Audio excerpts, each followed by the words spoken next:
Morning everyone, আশা কৰোঁ সকলো কুশলে আছে। যিহেতু ব্যস্ততাৰ মাজত অলপ ওলাই আহিলোঁ। আজি শিৱসাগৰৰ শান্তিপুৰৰ ওচৰৰ এৰিয়া এটা জগৰা হাবিত আছোঁ। আমাৰ আছাম টিপাল হাউচৰ পিনৰ পৰা বাহিৰৰ চাৰিআলি কিছু বস্তু লৈ অহা হৈছে।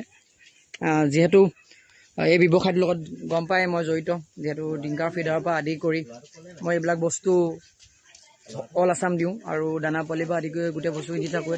তেনেকুৱা থ্ৰুৱেদি মানে আছাম টিপাল হাউচৰ স্বত্বাধিকাৰীৰ লগত কথা হ'ল। তেওঁলোকে শিৱসাগৰলৈ আহিছিলে। শিৱসাগৰলৈ আহোঁতে মোক ক'লে বোলে মোৰ শিৱসাগৰৰ কিছু ফাৰ্মাৰ বন্ধুসকলক লগ কৰাই মেলি অলপ বস্তু দিবলৈ আছিলে বুলি ক'লে। তেওঁলোকে বস্তু এইখিনি লৈ আহিছে। এয়া আপোনালোকক মই দেখুৱাই আছোঁ। এয়া চব গোটেইখিনি এইখিনি ত্ৰিপাল আছে আৰু প্ৰায় 684 চেণ্ডেল আছে, হায়াৰ চেণ্ডেল আৰু ত্ৰিপাল কিমান আছে? প্ৰায় ত্ৰিপাল 300 কেজি আছে। আমি এতিয়া বৰ্তমান জগৰা হাবিত আছোঁ, বিলাই আছোঁ। আৰু আগলৈ আমাৰ গাড়ীখন খুলি দেখুৱাব পাৰিব নেকি? আগলৈ আছে আৰু ওলাই যাব, খুলিব নোৱাৰিম, ওলাই যাব। আৰু আছে আমাৰ লোকেশ্যন আছে, আমি নাজিৰা যাম আৰু শিমলুগুৰি এনেকুৱা কিছু কিছু লোকেশ্যন আছে। আমি যিমান দূৰ সম্ভৱ আজি কভাৰ কৰিবলৈ চাম, কাৰণ সময় যথেষ্ট কম আছে আমাৰ হাতত। কাৰণ তেওঁলোকে আকৌ কামখিনি কৰি বেলেগ এটা জেগাত যাব, লোকেশ্যন বেলেগ আছে। তো আমি জগৰা হাবি শান্তিপুৰৰ পৰা আৰম্ভ কৰিছোঁ।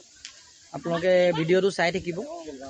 এয়া দি থকা হৈছে ওচৰৰ মানুহখিনিক।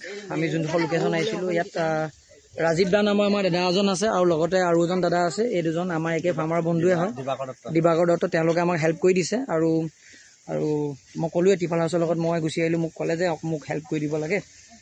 তো এয়াই আপোনালোকক অলপ দেখুৱাবলৈ চেষ্টা কৰিলোঁ। সেইডোখৰৰ পৰা কিছু আগলৈ আহি আমি লৰাপতা পালোহি। তাত আমাৰ মিচিং ভাই বন্ধুসকল আছে। আমি তাতো ত্ৰিপাল আৰু চেণ্ডুল কিছু পৰিমাণে দিলোঁ। যিহেতু বানৰৰ কবলত চেণ্ডুলবিলাক বিভিন্ন ঠাইত উটি গুচি গৈছে, যাৰ কাৰণে বহুত কষ্ট হৈছে তেওঁলোকৰ খোজকাঢ়িবলৈ। সেইকাৰণে আমি উপযোগী বুলি ভাবি তেওঁলোকক চেণ্ডুল অলপ দিলোঁ, আমি ত্ৰিপাল অলপ দিলোঁ। গৰু গোহালি বহাবৰ কাৰণে, ছাগলী থ'বৰ কাৰণে সুবিধা হয়, যিহেতু এই ত্ৰিপালখিনি পাই গ'লোঁ। আৰু আমি এনেকৈয়ে অলপকৈ আগবাঢ়ি বিভিন্ন ঠাইত তেনেকৈ বস্তুবোৰ দি আছোঁ। তাৰ পৰা আমি আহি নাজিৰালৈ আহিলোঁ। এই ফাৰ্মাৰজন যিজন দেখিছে, তেওঁৰ ঘৰৰ গাহৰি, ছাগলী, কুকুৰা বহুতখিনি নষ্ট হ'ল। সেইকাৰণে তেওঁক আমি মৰমতে তুলি আৰু গাৰু এটা দিছোঁ। লগতে অন্য কিছু ফাৰ্মাৰৰ কাৰণে যি তাৰ ওচৰে পাজৰে, তেওঁলোকৰ কাৰণে আমি তাত কিছু বস্তু থৈ আহিছোঁ। তাত ত্ৰিপাল আছে, চেণ্ডুল আছে, তুলি আছে, গাৰু আছে। আৰু তেওঁলোকে তাৰ পৰা আহি লৈ যাব বুলি ক'লে। যিহেতু নাজিৰা সেই অঞ্চলটো বহুত ডাঙৰ, আমি কভাৰ কৰিবগৈ নোৱাৰোঁ। কিছু সময়ৰ কাৰণে আমি যাব লগা হৈছে, কাৰণ আমি বিভিন্ন ঠাইত যাব লগা হৈছে।